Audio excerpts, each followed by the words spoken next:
Welcome to Hope Matters, Mount Olive's weekly program about the theme of hope. Each week I interview some interesting people and talk about hope in their lives. I'm Pastor Shafer, the senior pastor here at Mount Olive Lutheran Church here in Santa Monica, California, which is the producer of Hope Matters. And today we have a guest who is one of our own, so to speak, Samantha LaDue, who has been at Mount Olive for more than 10 years on the staff. Right, Sam? I don't know what, do you remember when you started? Right about a decade, right around 2010, 2011. Yeah, and for the last 7 years, while I've been here, has been our director for music and liturgy. But is about to make, shake her life up a little, as if her life wasn't shook up enough, right, Sam? Welcome, Sam. I'm so glad you could be with us before you make the big move. Why don't you tell people about the big move? So the big move is I have spent the last 17 years here in Los Angeles, and 10 plus of them has been working as a director for communications and marketing for Private Country Club. I then moved into software development for the last 2 years, and this August I am quitting all of my jobs. I am moving to Berkeley, and I will be starting seminary at Pacific Lutheran Theological Seminary in NorCal, and in conjunction with the GTU I will also be doing an MA.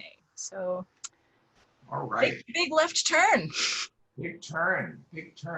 So I know a little bit of the story and how this is actually fulfilling a childhood dream, but why don't you tell people a little bit about what this all means heading in this direction for you, especially at this point in your life? Sure. So I grew up Roman Catholic, and actually really there are a lot of things I love about the Roman Catholic faith. There's a lot of beautiful things about the Roman Catholic faith. And as a child, the first time I went to church, it was at the invitation of my father's cousin and his aunt. And I was maybe all of 8 years old. I think I was just about 8. And they showed up one Sunday and just said, maybe you all should come to church with us. And my parents said, no, we don't think so. And I was like, yeah, let's go. Maybe because it was an opportunity to do something without my parents or not, but this is how we roll when we're 8 years old. So I waltzed into this church with these people, and it was Easter, and O Fili et Filii was what the choir was singing.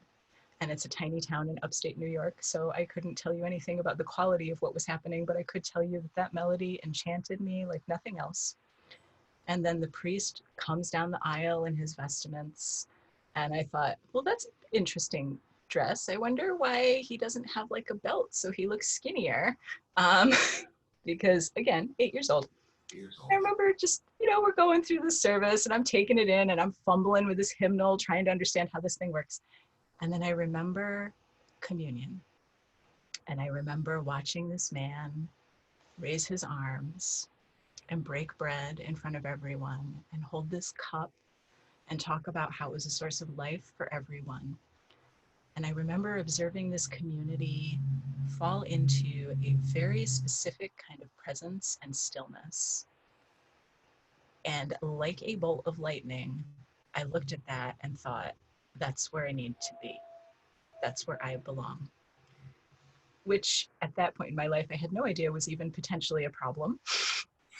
So I announced this to my aunt, who I refer to as my aunt. And they both chuckle and they say, well, you could be a nun if you wanted to be. And I said, well, what's a nun? What does a nun do? Is like a nun like a female priest? And they go, no, you wouldn't get to do the same things. And so of course I look at them blankly and I'm like, well, why would I be a nun then?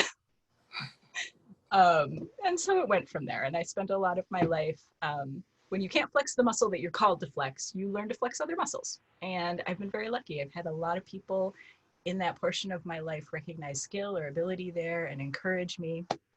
I was singing a lot. I was doing a lot of different community work, and I had one priest ask me to become the director for music when I was about 17 years old, which was crazy. I knew almost nothing about what I was doing. I'd been singing for years, but I did not know how to play an organ, and I promptly took the church key and tore off to go teach myself how to play 2 manuals and some pedals. He knew I did not know how to play organ, by the way. I think he also knew I was really tenacious.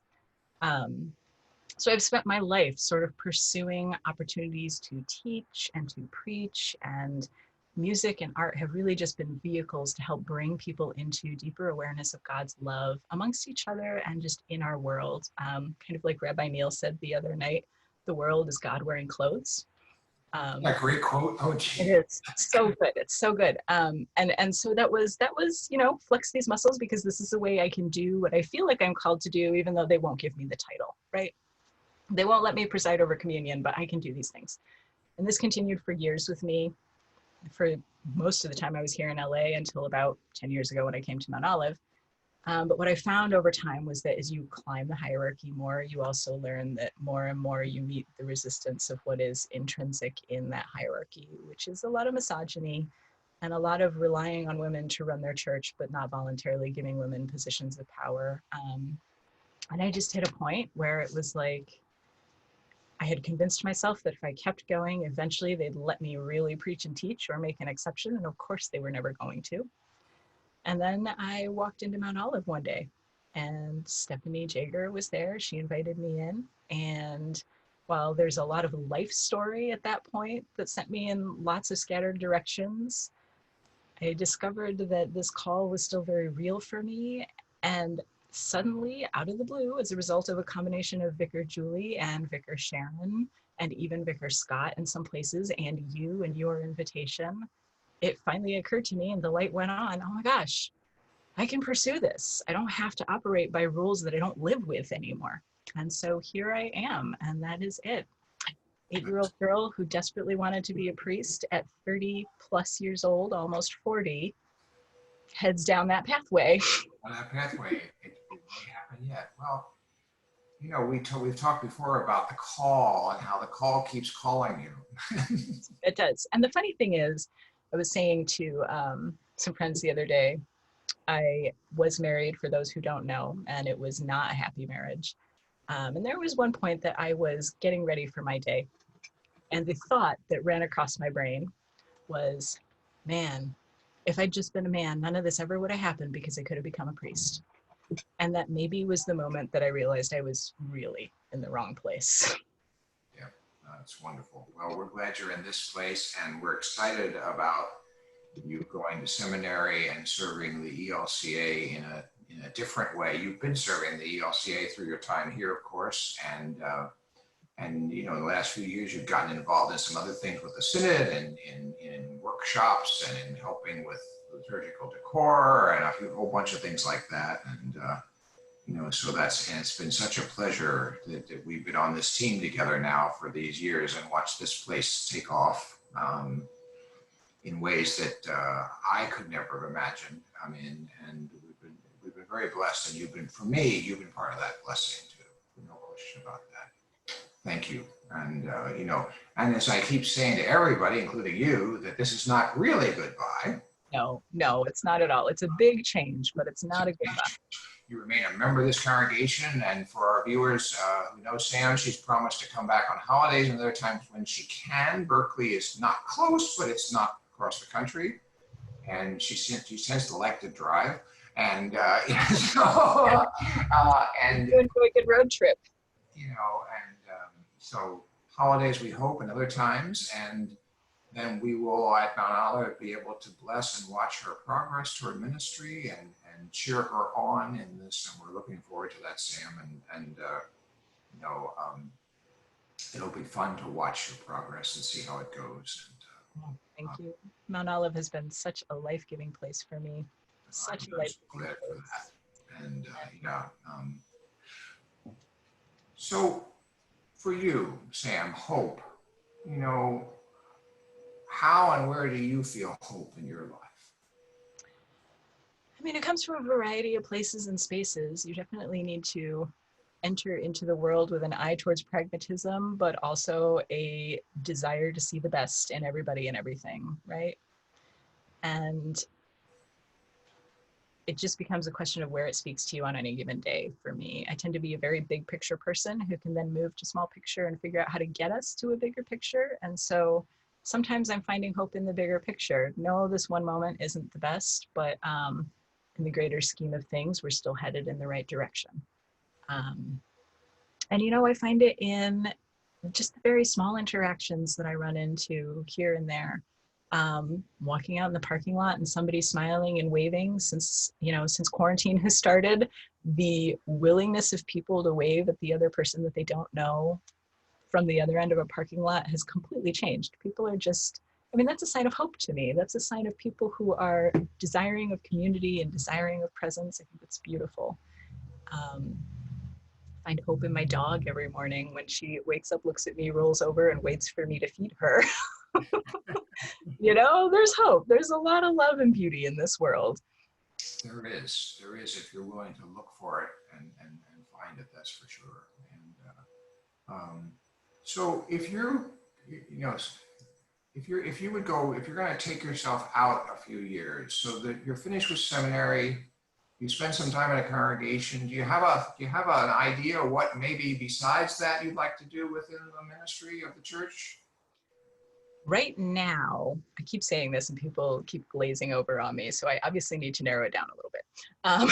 But I will tell you anyway, and maybe something will occur to me.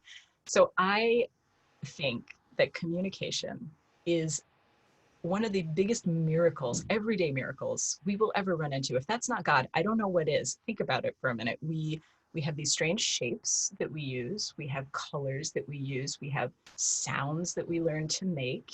We shoot them out into the air, and then other people take them in and get what we're saying, which is crazy. It's amazing. And so what I want to do is focus at an organizational communications level on what are the messages we're sending about church, about God, about Jesus, about love, and how do we adjust them so that people get the message? Because I think sometimes we're missing that. We're really missing that last component. How does the way we've structured our physical worship space communicate to people about who we are? And is that communication really reflective of the messages we want to be sending? A lot of times people hear the word communications, they immediately think websites, social media, pieces of paper, phone calls, but it's more than that. It's the whole picture consideration. And so my hope is that as I move into working with congregations, and then if I end up moving beyond just congregational pastoral work, then I'm able to start to address the wider organizational communications opportunities we have here and now to help people find their way. That's wonderful. Well, as you know, because you've already studied enough about the Lutheran Church, that the Lutheran Church was born by communication. If there hadn't been for the printing press, Martin Luther would have been burned at stake. Yes. His words became life that they couldn't stamp out. Yeah. And John Huss, who said many same things, earlier was burned at the stake. Yes. So we are the church of communication, which, as you know from my background, I try to keep reminding people of because we tend to forget that. We do. And we fall into our churchy words and our churchy ways and our churchy traditions, and all of those are important. They're part of our history and they're part of our story, and they're part of the fabric that binds us to people before and after us. So it's not that we want to throw these things away, but some awareness for how or whether these things communicate to others here and now. Because ultimately, the gospel doesn't ask us to keep our eyes on what happened back then. It asks us to pay attention to what's happening now and to be of help and love now. And one of the gifts you brought here is that sense of space. And you and I have both been encouraged that with your work, people enter into the worship space and we try to make it a different sort of experience with color and light and all those things. And you've done amazing work that way. Thank you. You know that former Bishop H. George Anderson is one of my favorite people in the world. And he once said, and you may use this quote, the Church of Jesus Christ is held together by two things, prayer and communication. Very accurate. I love that quote, and it's, as a communication person myself, but it really, it's true. It's true. Part of the reason we've done as well as we have here is that total communication packages that, frankly, that you and I bring together to this place that has worked, and Yeah. that's been sweet. So thank you for that. And thank you for so much. I wanted to get this interview in before you drove out of town, and even though I know we'll be seeing each other a lot, and over the next years, and I'll be following your career with great anticipation and care. Chris and I, as you know, wish you the best, and we're going to miss you as a backdoor neighbor. Oh, And also miss that. all those things. But the wonderful thing about the church is that, you've heard me say this, don't offend anybody in the church because you will see them again. And, and we will be together in many ways, both in this kingdom and the next. I believe that. So, all right. Any closing words you'd like to say while we're talking here? I mean, a big thank you to you, to Chris, to all of Mount Olive and the Mount Olive community. So much growth has happened for me on a personal level since I've come here, and a lot of it has come through all of you both being there and walking roads with me and being willing to come on journeys and adventures with me to try and instill more growth in places where it was needed. So words do not suffice the level of gratitude that I have for this space, this place, and each of you guys. Thank you. You know the feeling is mutual, and you brought a lot to the table in that process that has helped this congregation thrive in this community and allowed us to get excited about this work most days. and that's really kind of wonderful. I don't know how many people can say that. And, with your help, we've been able to say that. Well, this is Hope Matters, our weekly conversation with interesting people from around this community and the US and even around the world on the theme of hope, because we believe that we have a God of hope, and we believe that hope matters. I'm Pastor Shafer. This is Hope Matters, Mount Olive Lutheran Church in Santa Monica, California. We'll see you next week for another hopeful conversation.